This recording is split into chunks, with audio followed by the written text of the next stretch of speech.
పొట్టు త్వరగా వచ్చినాడు. మామని వెన్నుపోటు పొడిచి ఆ రోజు ముఖ్యమంత్రి అయినాడు. అదేవిధంగా ప్రతి ఎలక్షన్లో కూడా ఆంధ్రప్రదేశ్ ప్రజలకి కళ్ళపొల్లి మాటలు చెప్పి సాధ్యం కాని హామీలు ఇచ్చి ముఖ్యమంత్రి అవుతున్నాడే కానీ ముఖ్యమంత్రి అయిన తర్వాత అతను ఏనాడు కూడా అతను ఇచ్చిన హామీలని నెరవేర్చిన చరిత్ర లేదు. మామని వెన్నుపోటు పొడిచిన చంద్రబాబు నాయుడు ఈరోజు ఆంధ్రప్రదేశ్ ప్రజల్ని వెన్నుపోటు పొడిచి 2 సంవత్సరాలైన సందర్భంగా కొన్ని మనం అతను ఇచ్చిన హామీల్ని ఏవి నెరవేర్చినాడు ఏవి నెరవేర్చలేదు అనేది కొంచెం మాట్లాడుకోవాల్సిన అవసరం ఎంతైనా ఉండాలి. మనకందరికీ తెలిసిన విషయమే.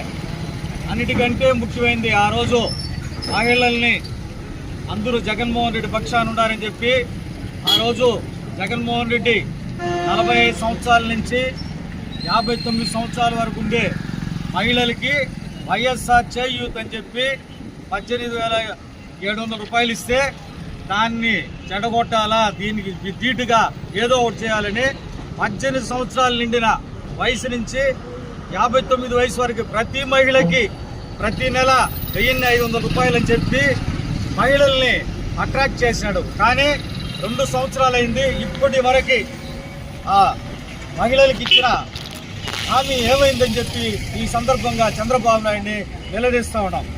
అదేవిధంగా ఆ రోజు వాలంటరీ వ్యవస్థ ఉండి ప్రజలకి అనేక రకాలుగా సేవలు చేస్తున్న వాలంటరీ వ్యవస్థ బాగుండాది, వీళ్ళు ప్రజలకి మేలు జరుగుతున్నది తెలుసుకొని వీళ్ళని ఎట్టైనా మనం ఎలక్షన్లో వాడుకోవాలి ఎలక్షన్లు అని చెప్పి మీకు 10,000 జీతం ఇస్తాము, మిమ్మల్ని ఎలాంటి పరిస్థితుల్లో మేము మా ప్రభుత్వం వచ్చినా మేము రద్దు చేయము వాలంటరీ వ్యవస్థనని చెప్పి వాళ్ళని మభ్యపెట్టి 10,000 జీతం ఇస్తామని ఎలక్షన్ గెలిచిన తర్వాత ఆ వాలంటరీ వ్యవస్థ కాదు పూర్తిగా సచివాలయ వ్యవస్థనే అస్తవ్యస్తం చేసిన ఘనత చంద్రబాబు నాయుడు కూడా ఈ సందర్భంగా తెలియపరుచుకుంటాం. అదేవిధంగా పెన్షన్ నేను 4,000 ఇస్తున్నానని ఈరోజు చంద్రబాబు డంబాలు మాట్లాడుతున్నాడు. కానీ పెన్షన్ని 1,000 రూపాయలు దాన్ని 2,000 రూపాయలు చేసినాడు. ఆ రోజు జగన్మోహన్ రెడ్డి 2,000ని 3,000 వరకు తీసుకొచ్చినాడు. నువ్వు ఈరోజు 3,000 4,000 చేసింది ఒకటే తప్ప ఈ 2 సంవత్సరాల కాలంలో భర్త చనిపోయిన వాళ్ళకి కానీ 60 సంవత్సరాలు నిండిన వాళ్ళకి కానీ విడో పెన్షన్లు ఫిజికల్ హ్యాండిక్యాప్డ్ పెన్షన్ అర్హత ఉండేవాళ్ళకి కానీ ఇంతవరకు ఈ 2 సంవత్సరాల కాలంలో కొత్త పెన్షన్లు ఒకటి లేదు.